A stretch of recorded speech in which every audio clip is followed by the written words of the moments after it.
to San Quintin Bay, Bahia San Quintin, and I just can't get over how quiet the water is and how much water vapor is in the sky. I mean, it feels very foreboding to me.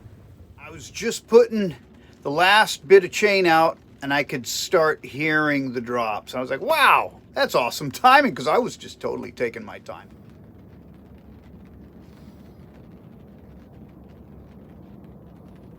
Oh, they're not big raindrops, but I could feel them.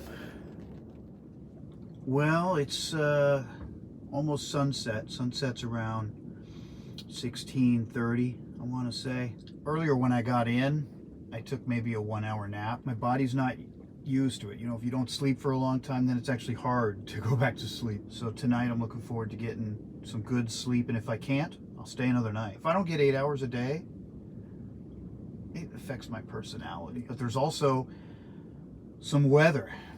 It was blowing pretty hard, over like around 25. I mean, there were gusts that were definitely adding up to 25. One of the cool things about this San Quintin Anchorage is I have cell coverage. I can make phone calls. I can get data. It's limited.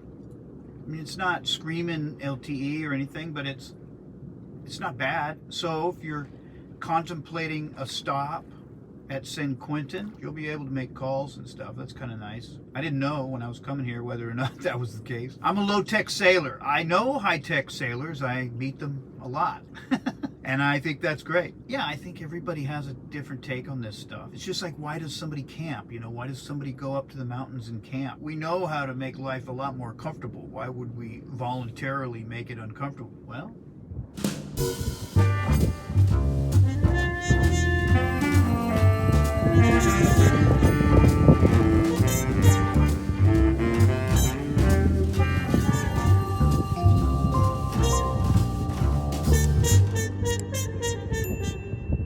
I've been looking at Predict Wind and the different models, and it's not that they conflict, but they're different. And, you know, in your mind, you have sort of thresholds of where you're comfortable, trying to decide whether to get underway from this San Quintin Anchorage and push on to Turtle Bay right away.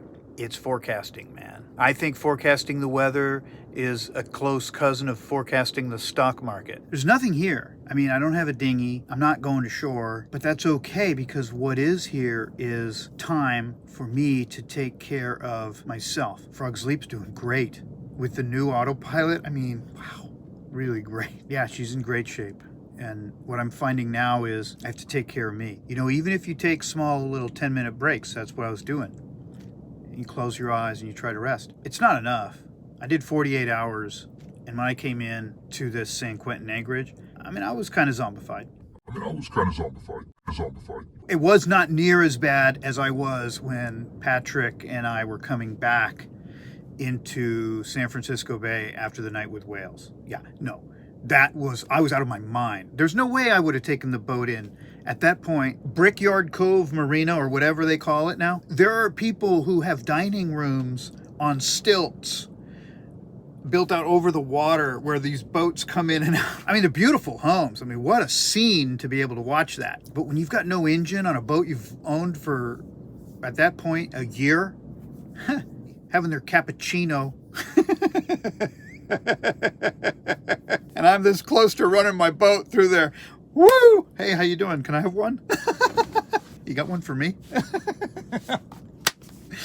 Oh man, I'm so glad that didn't happen. So funny, the order in which the guys who came and sailed with me came. It's exactly what I needed in the order that I needed it. My plan is to lay there tonight until I fall asleep and be a rock, because I need to take care of myself. And mentally, with the sleep's a big deal. When you're single-handing on a sailboat, it's a caloric game. When you're sailing, that is, at least on this boat, it is a physical activity, to the point where when I got done, the joints in my fingers were hurting, my wrist was hurting, this joint right here, because you're pulling on the sheets, you know.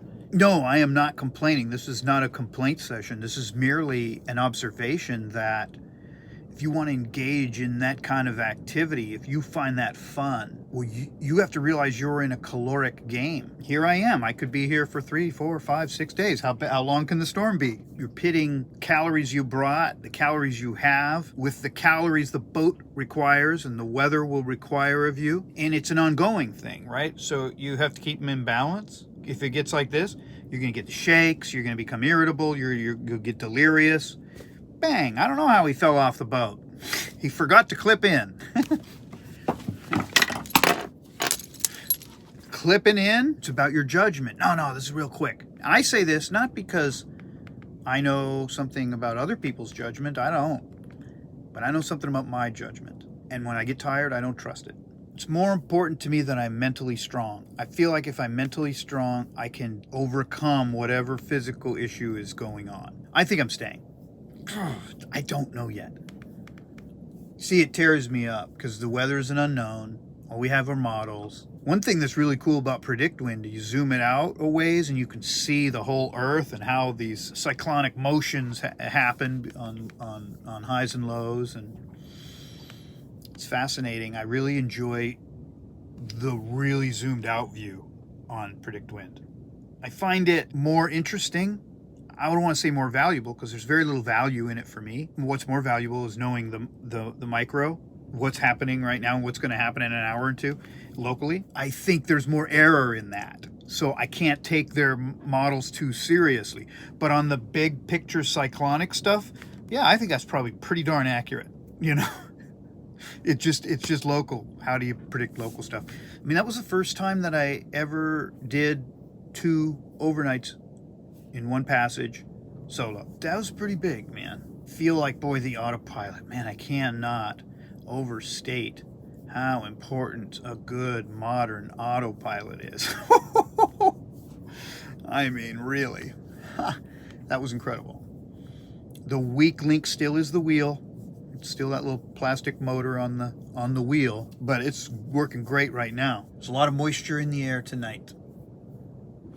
That's rain right there. That's a cloud just letting out. Whoa.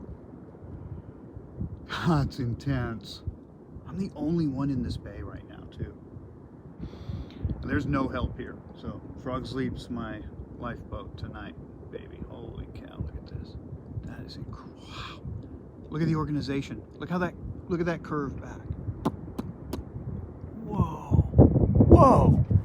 That's right on. Whoa. That's insane, dude. It's like a person looking down at me. Oh my God. Whoa.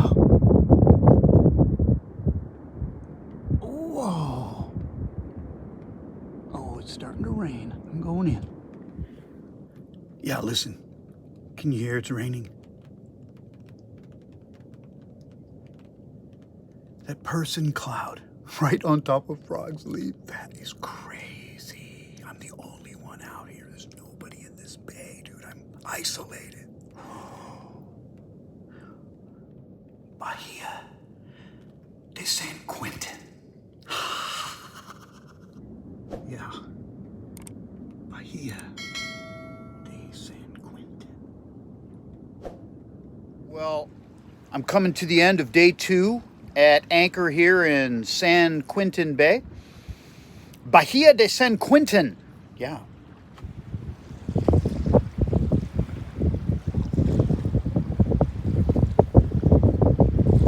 We've had some crazy winds all day.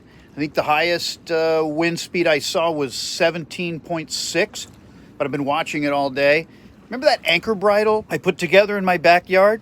Oh, it's deployed. So I got each leg made off to the cleat there. And there she is. Yeah, real nice.